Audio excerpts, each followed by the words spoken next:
Kita tahu bahwa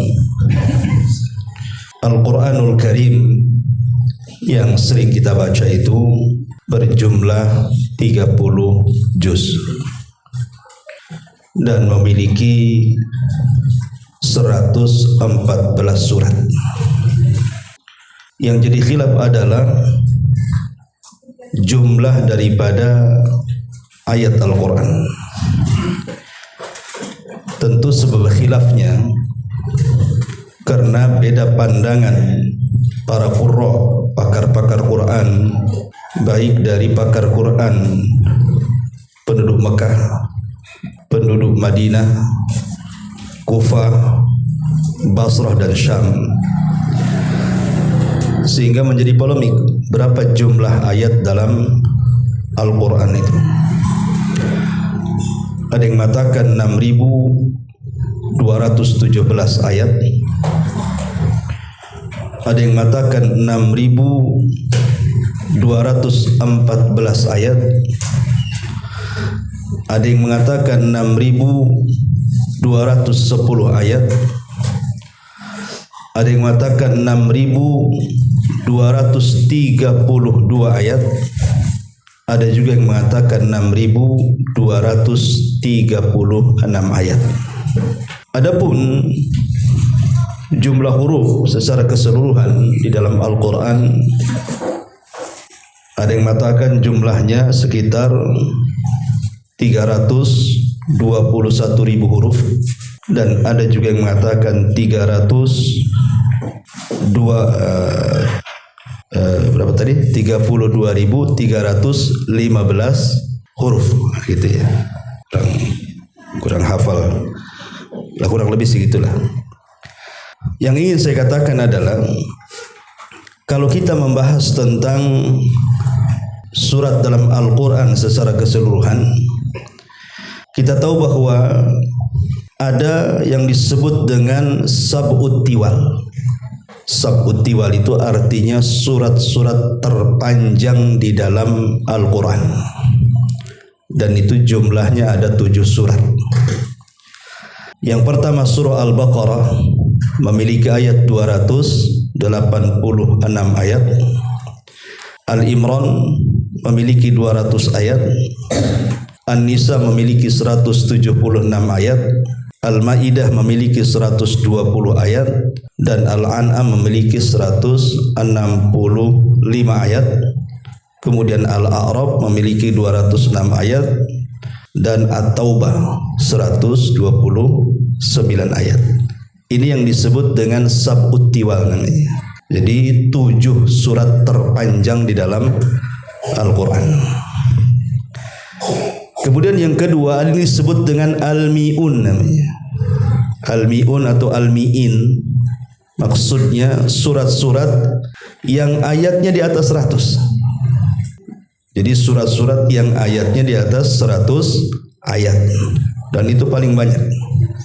Seperti surah Al-Anbiya ayatnya 112, kemudian surah Yusuf 111, surah Al-Isra juga 111, surah Al-Kahfi 110, kemudian surah Yunus 109, dan begitu seterusnya. Itu disebut Al-Mi'in atau Al-Mi'un. Kemudian yang ketiga disebut Al-Mathani. Al-Mathani ini surat-surat yang di bawah 100 ayatnya itu. Pokoknya surat-surat yang ayatnya di bawah 100 disebut Al-Mathani. Dan ini yang paling banyak ya dalam Quran ya. Ada yang mengatakan di sana ada surah Al-Hijr 99 ayat, kemudian Maryam 98 ayat, kemudian Al-Waqiah 96 ayat, An-Naml 93 ayat, kemudian Zuhruf juga 89 ayat, dan begitu seterusnya. Pokoknya paling banyak nih Al-Mathani ini. Ya. Lah, ada yang mengatakan disebut Mathani ini karena ada pengulangan kisah. Jadi kisah-kisah itu yang dijelaskan di ayat-ayat panjang itu terulang dalam ayat-ayat al-mathani. Lah yang terakhir yang kita bahas di sini adalah yang berkenaan dengan surah Tariq ini adalah yang keempat yang disebut dengan mufassal namanya. Lah mufassal ini ayat-ayat yang paling pendek. Kenapa? Karena saking pendeknya selalu ketemu basmalah dia. Tapi kalau surah Al-Baqarah itu kan lama ketemu basmalahnya kan. Ya. Ataupun surat-surat yang pertengahan Al-Anbiya dan seterusnya itu kan lama ketemu basmalahnya. Tapi mufassal ini sedikit-sedikit basmalah, sedikit-sedikit basmalah karena cepat masalahnya ayatnya pendek. Ya, itu disebut mufassal. Lah mufassal sendiri terbagi menjadi 3. Ada yang disebut dengan at-tiwal. Ya, dia pendek tapi agak panjang. Dan itu dimulai dari surah Al-Hujurat sampai Al-Buruj. Kemudian yang kedua al-mufassal al-awsat. Dia pendek pertengahan. Inilah dari surah At-Tariq yang kita akan bahas ini. Dari surah At-Tariq sampai surah Al-Bayyinah. Kemudian surat yang paling pendek lagi, mufassal yang paling pendek itu dimulai dari surah Al-Zalzalah sampai An-Nas. Ya. Nah, yang kita bahas ini surah At-Tengahan. Dimulai daripada surah At-Tariq dan diakhiri dengan surah Lam Yakunil Ladzina Kafaru atau surah Al-Bayyinah. Tapi ini diantara faedah usul Quran. Kita masuk pada ayatnya. A'udzubillahi minasyaitonirrajim. Bismillahirrahmanirrahim. Was-samai wat-tariq. Demi langit dan yang datang pada malam hari. Wa ma adraka mat-tariq. Dan tahukah kamu apakah yang datang pada malam hari itu? An-najmu as-saqib, yaitu bintang yang bersinar tajam. In kullu nafsin lama, bisa dibaca lama tanpa tasdid, bisa dibaca lamah pakai tasdid. Ada 2 qiraah di sini. In kullu nafsin lama 'alaiha hafid atau in kullu nafsin lamma 'alaiha hafid. Maka hendaklah manusia setiap jiwa itu, in kullu nafsin, setiap jiwa itu lamma 'alaiha hafid, pasti ada penjaganya. Falyanzuril insanu mimma khuliq, maka hendaklah manusia memperhatikan dari apa yang diciptakan. Khuliqa mimma indafiq yakhruju min bainis sulbi wat taraib. Dia diciptakan dari air mani yang terpancar yang keluar di antara tulang sulbi dan tulang dada. Baik, sampai di sini dulu. Ma'asyiral muslimin yang dimuliakan Allah Subhanahu wa taala. Sebelum saya menjelaskan sedikit tafsir daripada surah At-Tariq ini, kita akan menjelaskan asbab nuzulnya dulu.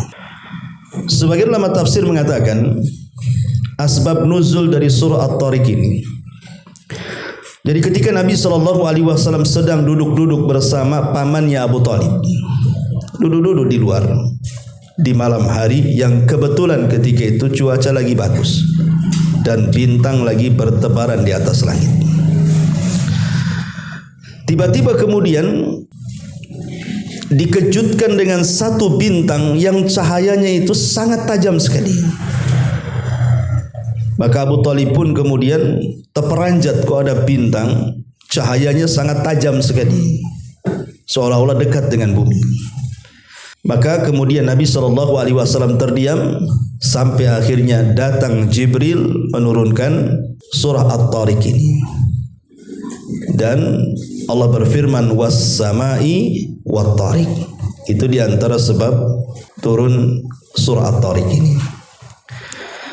Adapun tentang keutamaannya, yang pertama bahwa surah At-Tariq ini tadi sudah dijelaskan dia bagian daripada surah Al-Mufassal Al-Awsat. Dia surat pendek pertengahan.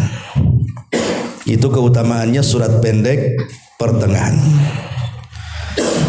Di mana Nabi SAW sabut tiwal, kemudian al-mi'un, ayat yang di atas 100, kemudian al-mathani ayat yang di bawah 100, dan Al-Mufassal itu ayat yang pendek-pendek.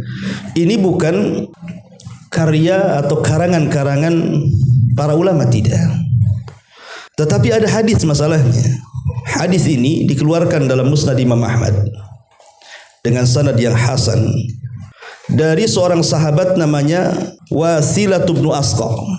Wasilah ibn Asqa, Nabi SAW bersabda, utitu makanat Tauratis sab'i wa utitu makanat Zaburil mi'in wa utitu makanal Injil al-mathani wa fuddiltu bil mufassal.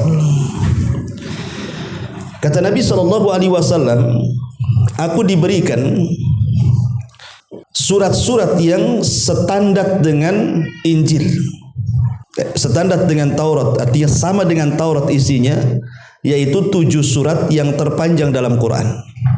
Jadi At-Taurat itu sama dengan 7 surat dalam Quran tadi yang saya sebutkan.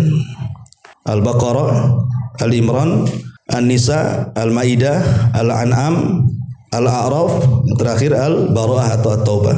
Itu sebanding dengan At-Taurat.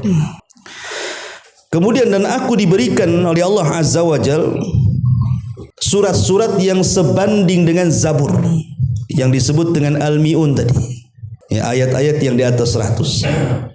Karena ayat-ayat yang di atas 100 itu isinya tidak ada hukum-hukum, isinya hanya nasihat-nasihat saja, ya. Kemudian kata Nabi SAW, dan aku juga diberikan surat-surat yang sebanding dengan Injil yang disebut dengan Al-Mathani. Jadi surat-surat yang ayatnya di bawah 100 tadi. Tetapi aku diutamakan dari semuanya, ya, bil mufassal, dengan ayat-ayat pendek tadi. Berarti dari sini apa? Al-Quran menjangkau semua kitab-kitab langit. Ya, bisa dipahami, ya? Ya. Jadi Injil itu sama dengan Sab'ut Tiwal, 7 surat panjang. Zabur sama dengan Mi'in, ayat yang di atas 100. Injil sama dengan Al-Mathani, ayat yang di bawah 100 tuh, 60, 70, 90 gitu ya.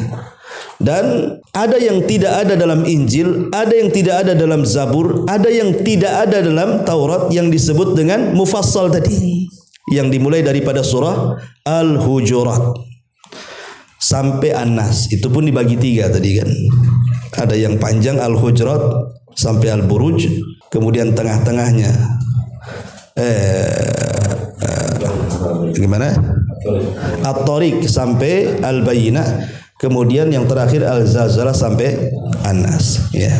Itu di antara keistimewaan surah At-Tariq di sini, karena dia bagian daripada mufassal, dan itu adalah mukjizat yang Allah Subhanahu wa taala berikan kepada sallallahu alaihi wasallam. Biasa membaca surah At-Tariq ini di dua salat dalam setiap harinya, zuhur dan asar. Itu Rasul selalu, ya, membaca surah At-Tariq apabila dia salat zuhur ataupun salat asar.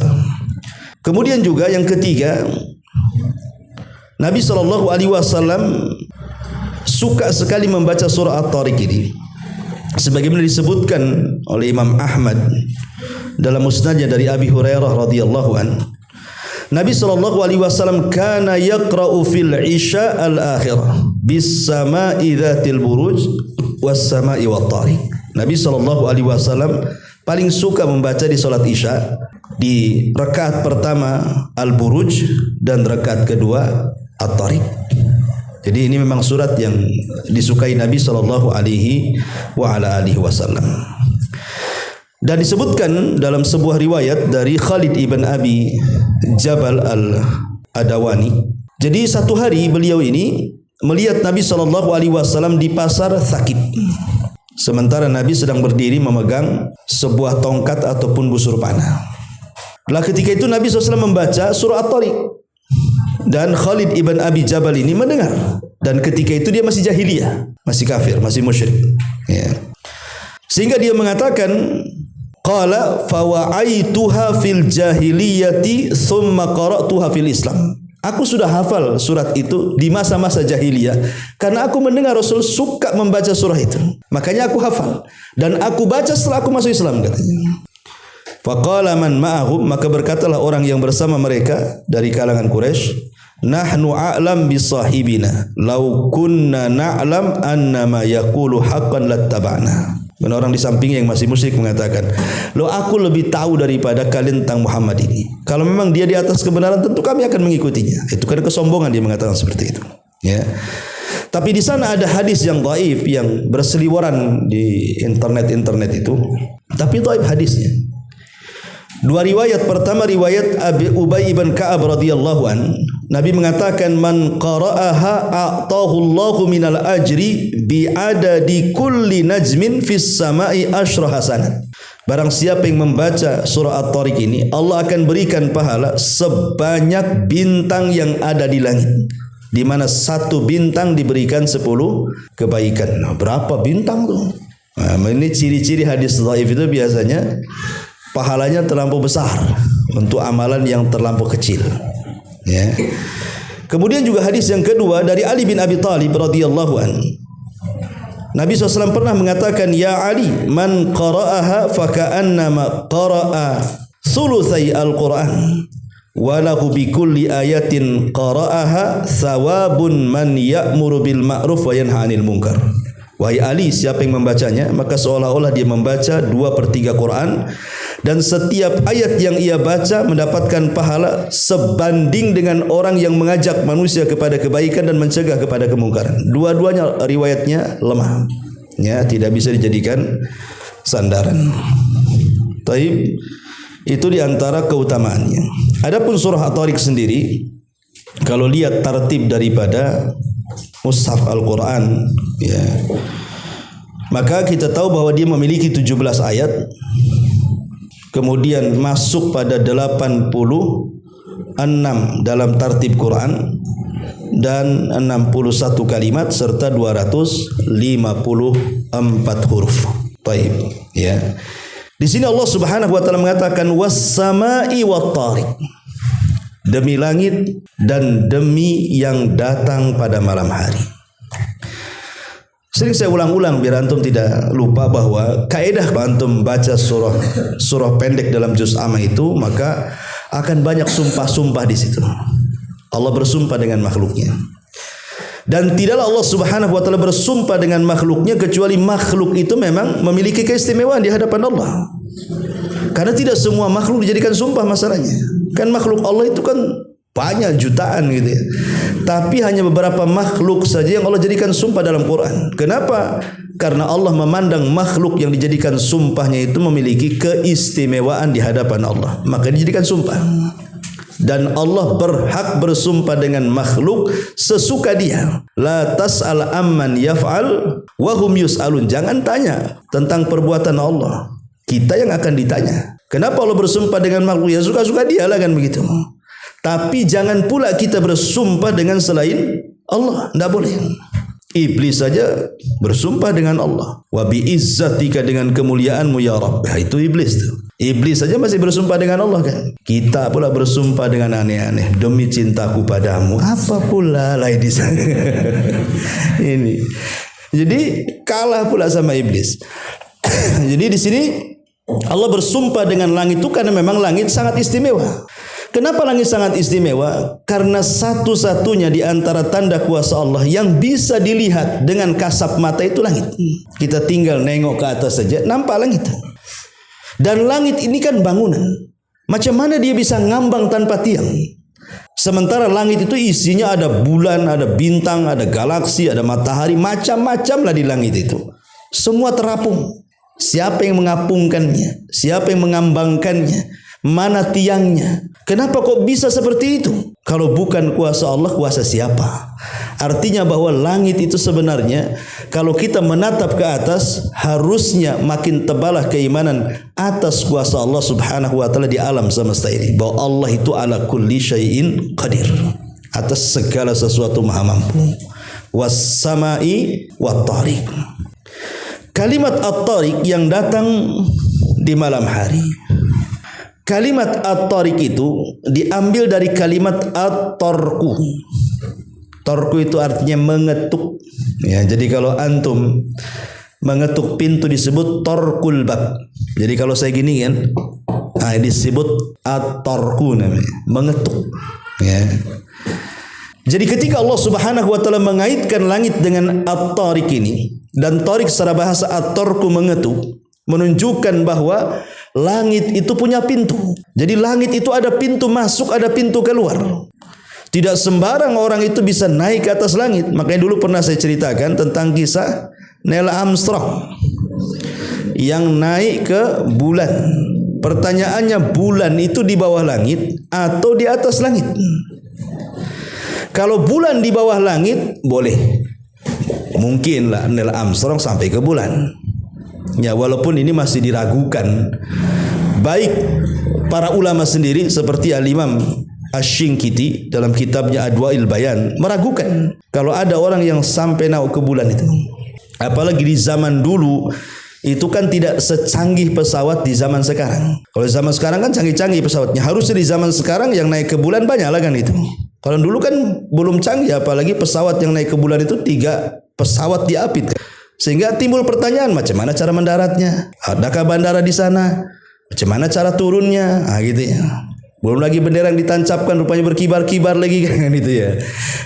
Akhirnya kemudian timbullah persepsi yang macam-macam. Ada yang mengatakan tidak yakin Neil Armstrong naik ke bulan, ada yang mengatakan yakin naik ke bulan kan itu. Oke lah, teorinya kita katakan dia naik ke bulan. Sekarang pertanyaannya, bulan ini ada di mana? Kalau posisi bulan itu di bawah langit, mungkin saja Neil Armstrong sampai ke bulan. Tapi kalau bulan di atas langit, mustahil Neil Armstrong sampai ke bulan. Sebab langit itu ada pintunya. Dia harus melewati pintunya. Jangan lagi sekelas Neil Armstrong, sekelas Nabi kita Muhammad sallallahu alaihi wasallam saja, kalau tidak diizinkan naik, tidak akan naik itu. Makanya Jibril ketika mengetuk pintu langit pertama, ditanya oleh penjaga langit itu, "Siapa kamu?" Kata Jibril, "Saya Jibril." "Wa man ma'aka?" Siapa yang bersamamu? Dia mengatakan Muhammad. "Awa qad uhiya ilaihi?" Apakah sudah diperintahkan dia boleh naik? Kata Jibril, "Boleh." Baru dibuka tuh. Kira-kira Neil Armstrong ngetuk pintu gitu. "Siapa kamu?" "Neil Armstrong." "Sudah diizinkan?" "Belum." "Ngapain kau turun lagi lah kan?"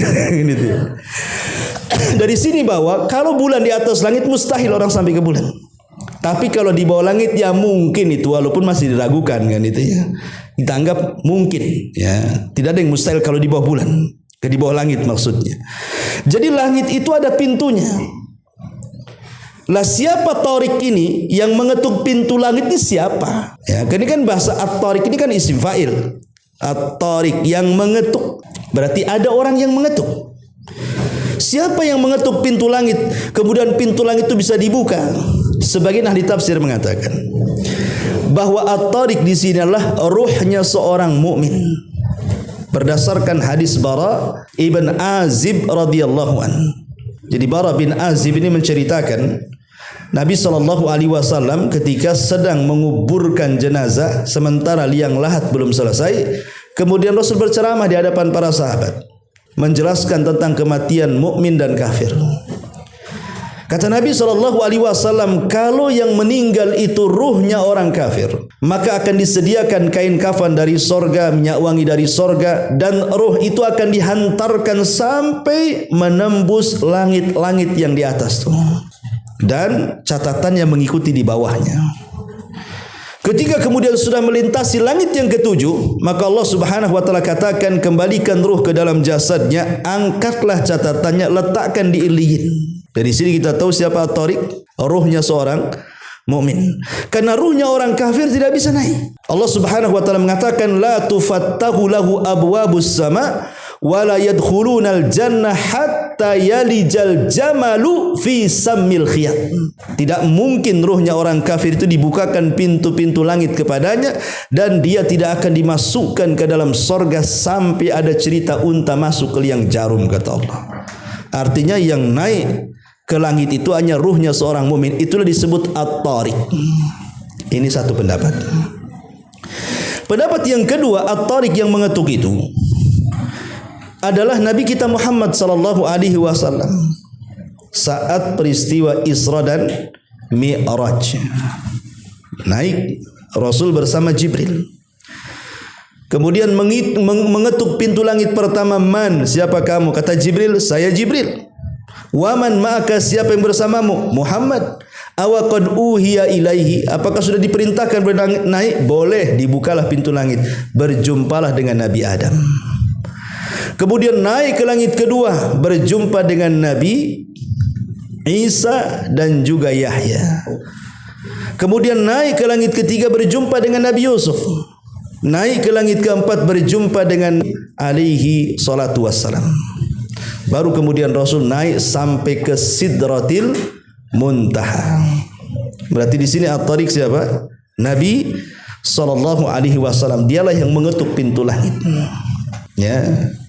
Ma'asyiral muslimin yang dimuliakan Allah Subhanahu wa taala. Ada yang mengatakan bahwa pintu langit itu kapan terbuka? Ada yang mengatakan dalam satu hari 2 waktu, dalam 1 minggu 2 hari, dan dalam 1 tahun 1 bulan. Jadi pintu langit terbuka dalam 1 hari 2 waktu, dalam 1 minggu 2 hari, dalam 1 tahun 1 bulan. Ya. Yang pertama, dalam 1 hari 2 waktu. Kapan itu? Waktu asar dan waktu fajar. Itu berdasarkan hadis Nabi SAW, yata'aqabuna fikumul malaikatul laili wa malaikatul nahar. Jadi Allah Subhanahu wa taala membagi-bagi tugas tu para malaikat. Ada yang mencatat kebaikan di malam hari, ada yang mencatat kebaikan di siang hari. Dan 2 malaikat tidak akan pernah ketemu tu. Ketemunya di 2 solat. Pertama solat asar dan solat fajar. Ya, jadi malaikat yang bertugas di malam hari, maka dia turun di waktu manusia sedang solat asar. Pada waktu yang sama malaikat yang mencatat kebaikan di siang hari naik ke langit. Kemudian di waktu subuh, malaikat yang mencatat kebaikan di malam hari naik ke langit bersamaan dengan turunnya malaikat yang mencatat kebaikan di siang hari. Jadi dalam 1 hari 2 waktu dibuka pintu langit untuk melaporkan kebaikan-kebaikan kita dari malaikat yang bertugas sip malam dan sip siang. Ini satu. Yang kedua, dalam 1 pekan itu 2 hari. Hari Senin dan hari Kamis. Maka di situ disunnahkan puasa Senin dan Kamis. Karena di situ amalan-amalan kita akan diangkat, dan ada 2 orang yang tidak akan diangkat. Pertama, seorang musyrik yang menyekutukan Allah, dan yang kedua yang ada dendam dalam hatinya kepada saudara-saudaranya. Ada kedengkian. Ya, sampai dia berdamai baru diangkat. Ini yang kedua. Dan yang ketiga, dalam 1 tahun 1 bulan. Kapan? Bulan Sya'ban. Ya, bulan Sya'ban itu bulan diangkatnya amal kita dalam 1 tahun. Sya'ban itu sebelum Ramadan. Ya, itu 1 bulan pintu langit dibuka. Ma'asyiral muslimin yang dimuliakan Allah Azza wa Jalla. Lalu amalan apa saja? Selain daripada at-tariq tadi, ruh seorang mukmin yang naik, dibukakan pintu sorga, dibukakan pintu langit, kemudian juga Nabi SAW saat peristiwa Isra dan Mi'raj. Maka para ulama membahas tentang ada beberapa amalan yang menjadikan pintu langit itu terbuka. Pertama, amalan yang pertama adalah dari ucapan. Seperti orang yang mengucapkan kalimat la ilaha illallah. Kata Nabi SAW, ma qala abdun la ilaha illallah qattun mukhlisan illa futihat lahu abwabus sama hatta tufdiya ilal arshi majtunibatil kabair. Hadis ini dihasankan oleh Syekh Albani rahimahullah ta'ala. Tidaklah seorang hamba mengucapkan kalimat la ilaha illallah, betul-betul ikhlas mengucapkannya, kecuali akan dibukakan padanya pintu-pintu langit sampai melesat kalimat itu ke arsy Allah Subhanahu wa ta'ala. Selama dia, antum salat takbiratul ihram kan ada baca iftitah tuh. Kata Nabi SAW, ketika kita membaca Allahu Akbar kabira walhamdulillahi katsira wa subhanallahi bukratan wa asila, ya, maka ketika Nabi SAW mendengar ada orang membaca iftitah ini, apa kata Nabi SAW? Manil qail? Siapa tadi yang ngomong tuh? Siapa tadi yang mengucapkan kalimat itu dalam solat? Qala rajulun minal qaum. Ada seorang laki-laki mengatakan, ana ya Rasulullah, saya wahai Rasul. Maka Nabi SAW mengatakan, ajibtu laha futihat laha abwabus sama. Aku sangat terkejut dan heran ketika engkau mengucapkan kalimat itu, pintu-pintu langit dibuka. Maka Umar bin Khattab radhiyallahu anhu mengatakan, fama taraktuhunna mundu sami'tun nabiyya sallallahu alaihi wasallam yaqulu dzalik. Kata Umar, setelah Rasul mengatakan bahwa orang yang membaca doa iftitah tadi seperti itu lafadznya, terbuka pintu-pintu langit, sejak itu aku tidak pernah meninggalkan lafadz itu dan aku baca terus. Ya, Allahu akbar kabira walhamdulillahi katsira wa subhanallahi bukratan wa asila.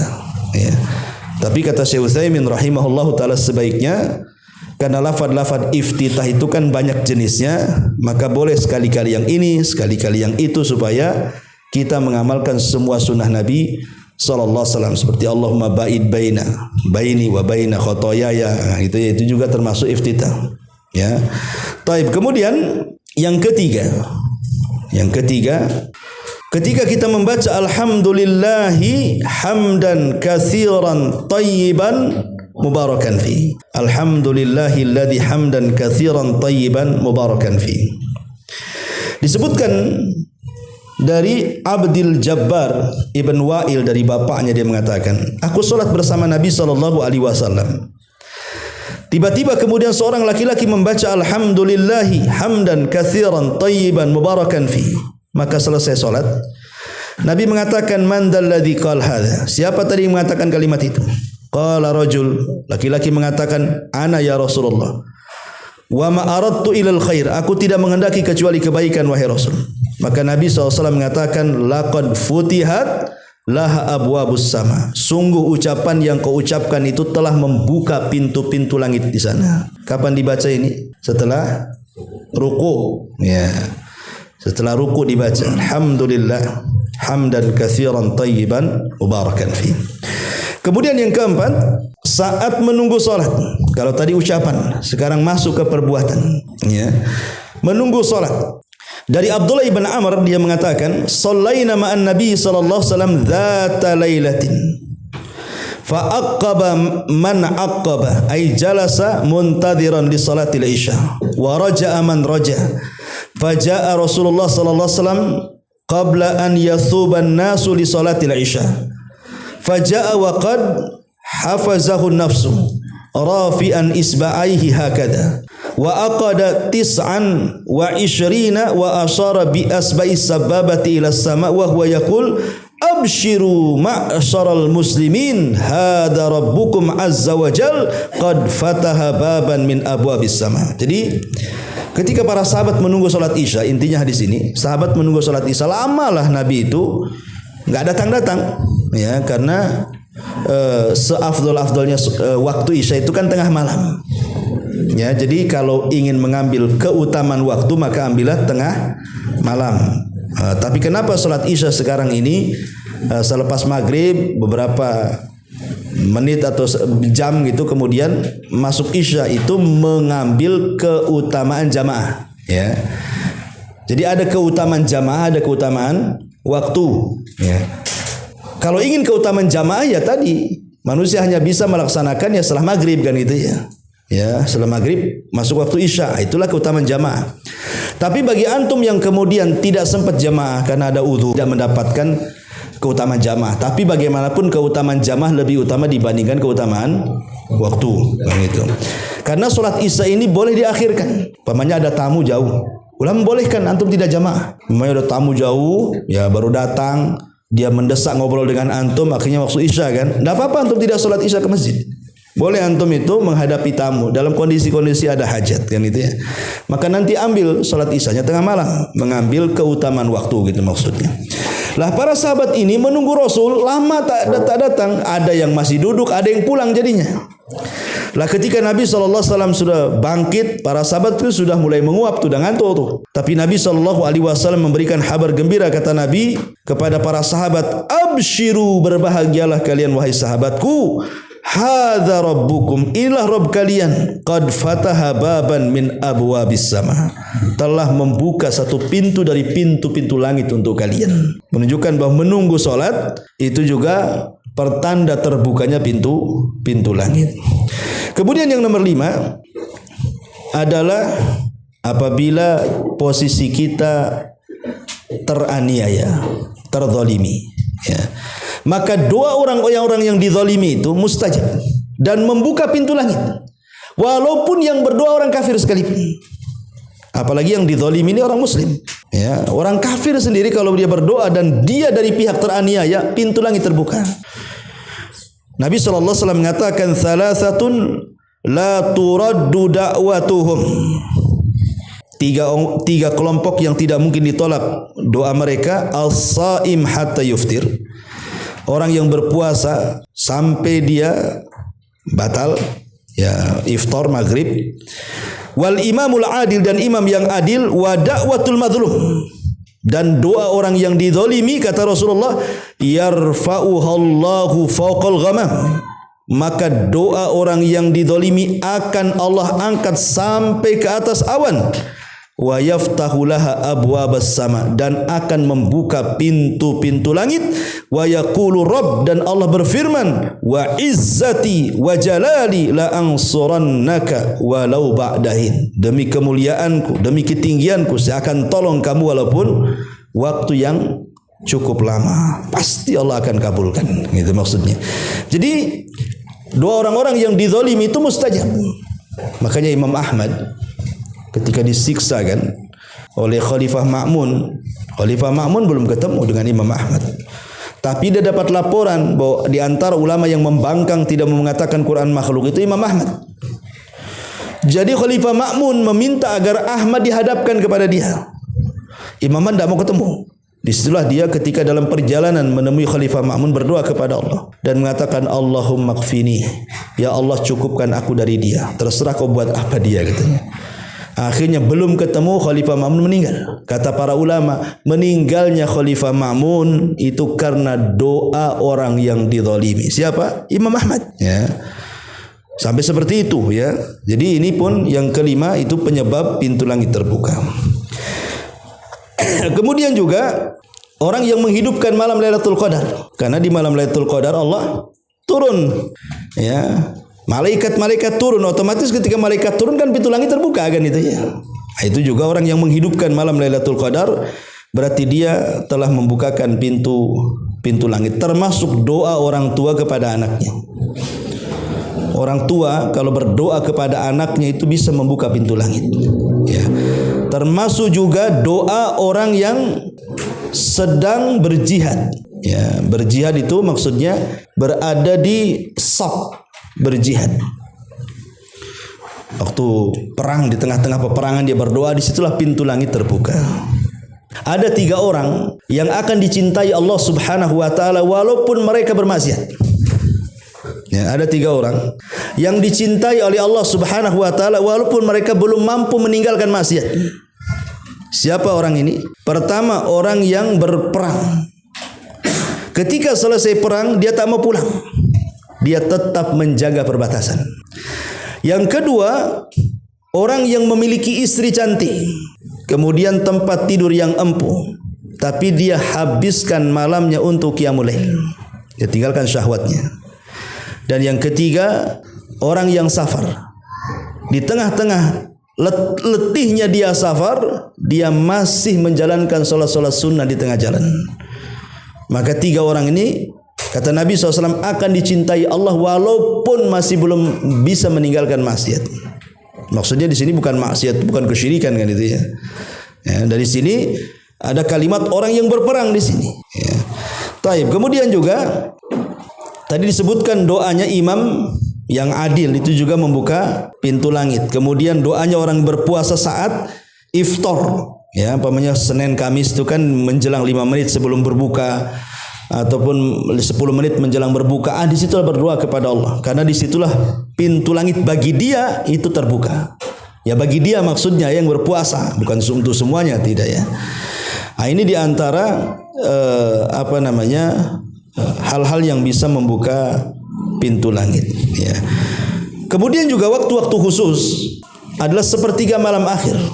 Sepertiga malam akhir itu pintu langit terbuka. Dan Allah Subhanahu wa taala menawarkan kekuasaannya dan mengatakan man yad'uni fa astajibalah wa man yas'aluni fa utiya wa man yastaghfiruni fa aghfirlah. Siapa yang berdoa aku kabulkan, siapa yang minta aku kasih, siapa yang minta ampun ku ampuni. Maka sepertiga malam akhir ini kalau berdoa mustajab, karena itu waktu yang sangat afdal di mana para malaikat turun, Allah juga turun dan pintu-pintu langit terbuka. Ya. Dan ada yang mengatakan juga dimulai dari pertengahan malam. Pintu langit itu sudah dibuka berdasarkan riwayat yang lain.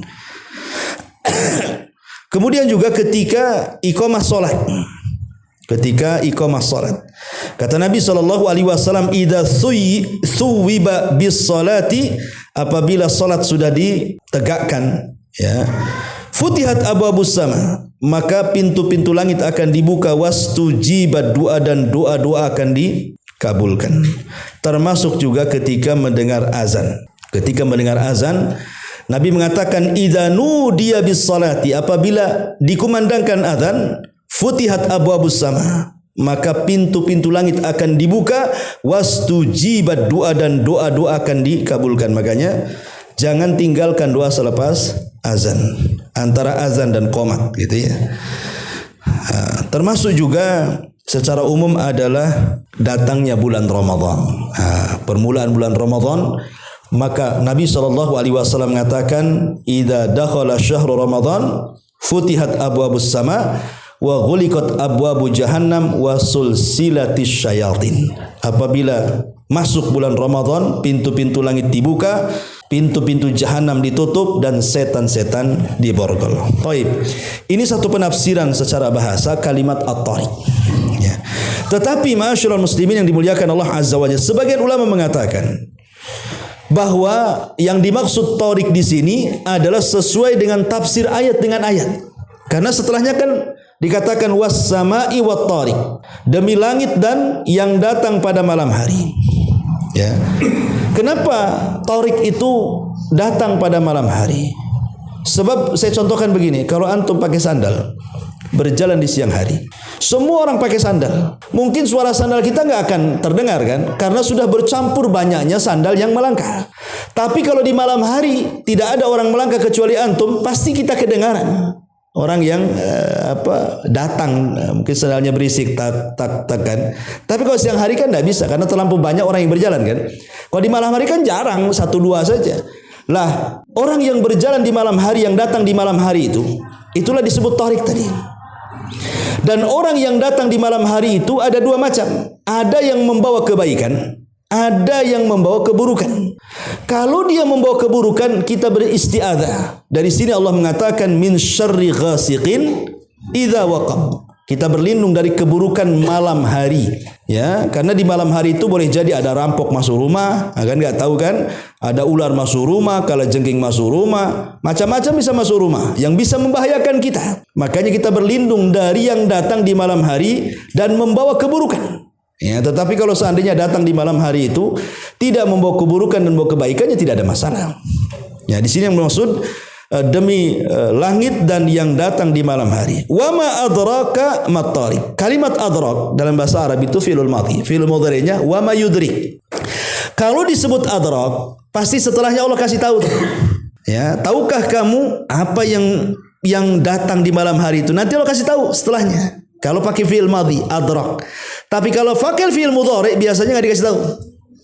Apa setelahnya enggak dikasih tahu. Surat ketika disebut adrak tidak dikasih tahu setelahnya. Surah Al-Haqqah. Al-Haqqatu mal-Haqqah wa ma adraka mal-Haqq, setelahnya enggak dikasih tahu. Cuma satu surat itu saja. Tapi umumnya kalimat adrak itu pasti setelahnya dikasih tahu oleh Allah Azza wa Jalla. Tapi kalau menggunakan fi'il mudhari, setelahnya pasti enggak dikasih tahu. Hanya Allah saja yang tahu. Seperti ketika Allah mengatakan wa ma yudrik la alla sa'ata taqumu qariba.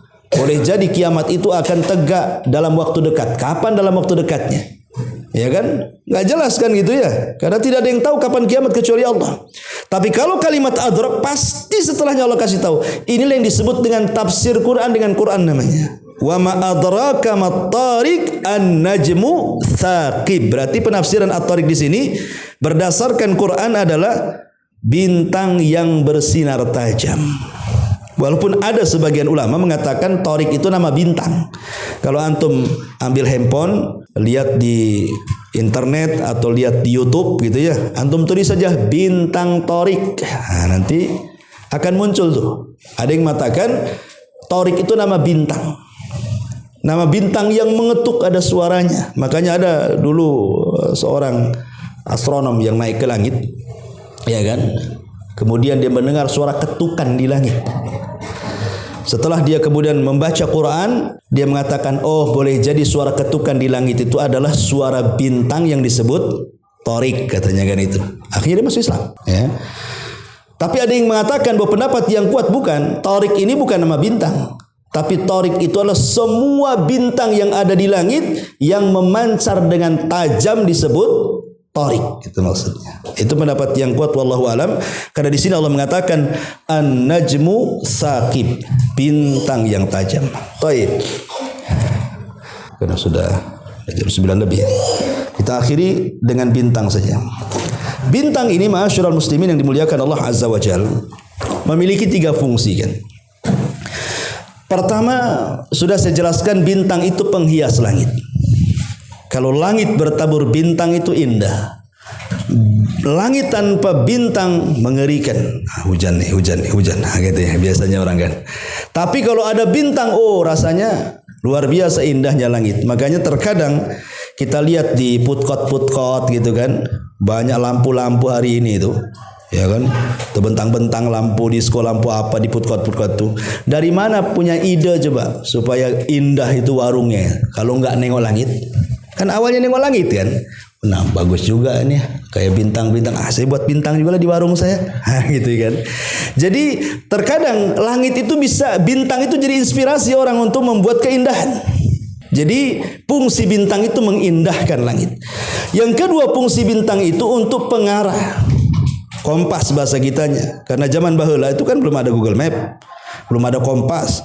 Kalau di malam hari orang tersesat, pasti mereka akan melihat bintang. Kalau di siang hari mereka tersesat, pasti akan melihat gunung. 2 saja kompasnya orang dulu. Ya, kalau tidak bintang di malam hari, gunung di siang hari. Atau kalau tersesat di gurun pasir, nggak ada bintang, nggak ada gunung, biasanya pakai unta. Ya, seperti yang dikisahkan oleh Imam Ar-Razi. Imam Ar-Razi, ma'ruf ulama salaf, nyasar di padang pasir dia.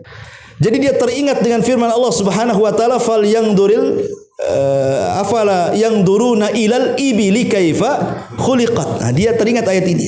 Tidakkah kau lihat bagaimana unta diciptakan? Akhirnya dia suruh unta jalan di depan, dia jalan di belakang. Jadi yang dijadikan kompas itu unta. Kau jalan dulu, unta di depan, dia di belakang. Subhanallah, unta itu bisa memulangkan semua rombongan Imam Ar-Razi itu ke kampung halamannya. Padahal tersesat tengah padang pasir itu. Dan itulah diantara kehebatan unta. Ya, unta itu walaupun 1 kali jalan dia tahu hafal untuk pulang. Padahal kita tahu bahwa padang pasir itu kalau kita nginjak nanti tertimbun lagi kan dengan angin. Nggak ada bekasnya. Kalau kita di jalan raya enak, arah ke Batu Besar, arah ke Batu Aji, arah ke Batam Center, nampaklah di sini. Di padang pasir mana ada kayak gitu. Arah ke sana, arah ke sini. Walaupun kita garis pun nanti ketumbuh lagi. Tapi itulah hebatnya unta. Ya, hebatnya unta, dia tahu loh, walaupun 1 kali dia lewat, tahu pula dia jalan pulang itu. Makanya satu-satunya hewan yang bisa berjalan di padang pasir itu hanya unta saja. Tidak mungkin sesat. Nah, itu juga bisa dijadikan kompas. Ya, nggak tahu kalau di jalan kayak gini unta bisa nggak gitu. Ini kan di jalan di padang pasir kan. Itu kan udah aspalan masalahnya kan gitu. Tapi kucing aja bisa pulang. Ya, sampai ada tuh siapa itu sesoleh itu. Jadi pamannya buang kucing ke Pasar Indo tuh, balik ke Jabal Uhud. Tahu dia jalan pulangnya, padahal ngelewati lampu merah lagi. Pandai dia nyebrang tuh kucing tuh. Subhanallah. Kemudian yang ketiga, untuk melempar setan.